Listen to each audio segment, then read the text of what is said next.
l'accoutrement des sous-lieutenants fait sa révolution. La nouvelle tenue portée par les élèves officiers d'active est réalisée avec le prestigieux pagne gourmanché, le sansangou, tissu ancré dans la tradition des gourmanchés.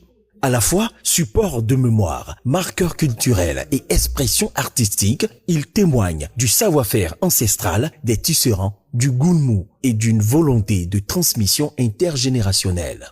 Tout un symbole, c'est un pagne porté à la fin de l'initiation en pays goulmou. Fini alors les tenues importées à coups de millions de francs CFA.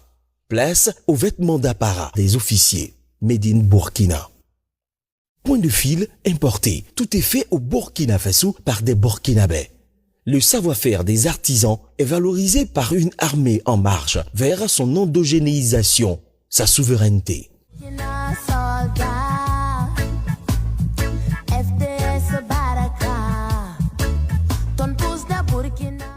Initié par le camarade, président du Faso lui-même, et confectionné par un créateur burkinabé, la tenue, fièrement portée par les sous-lieutenants, incarne les valeurs de souveraineté, d'un Burkina à la reconquête de son identité culturelle.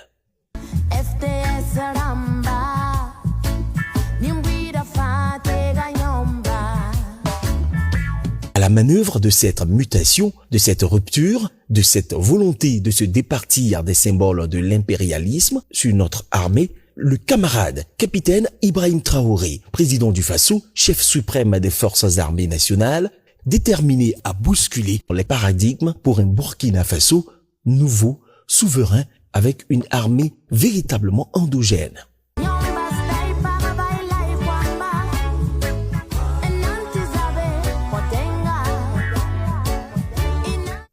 À travers cette nouvelle tenue, c'est l'affirmation d'une identité militaire, davantage ancrée dans les réalités burkinabées tout en valorisant les compétences des artisans du terroir, capables de concevoir des tenues de cérémonie alliant tradition et élégance.